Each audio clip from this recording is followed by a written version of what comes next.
आज আমি lemon rice তৈরি করব। প্রথমে একটি ফ্রাই প্যান গরম করে নিব। 3 টেবিল চামচ তেল দিব। 5টা শুকনো মরিচ, হাফ চা চামচ লাল সরিষা, হাফ চা চামচ আস্ত জিরা, 1 টেবিল চামচ মসুর ডাল, 1 টেবিল চামচ মুগ ডাল, হাফ চা চামচ হলুদের গুঁড়া, 5-6টা কাঁচামরিচ,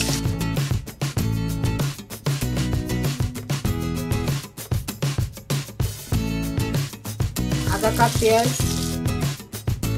1 চা চামচ তেঁতুল জল, নাড়াচাড়া করব।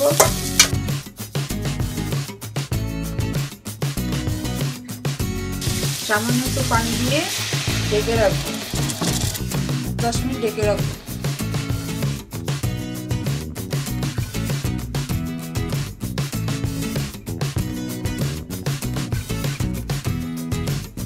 হয়ে গেছে, আমি এখন রাইস ঢেলে দিব।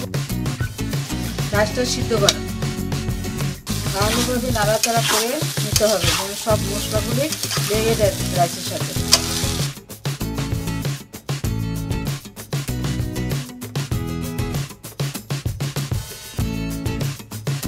1 চা চামচ লবণ দিব,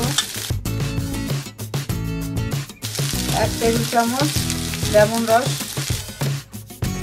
দিয়ে আবারও নাড়াচাড়া করব।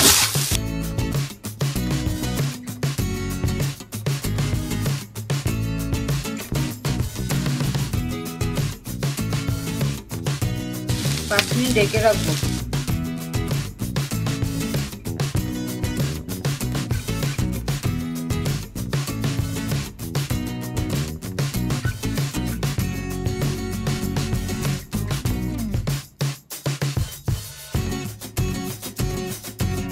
কয়েকটা ধনিয়া পাতা উপরে ছিটিয়ে দিব।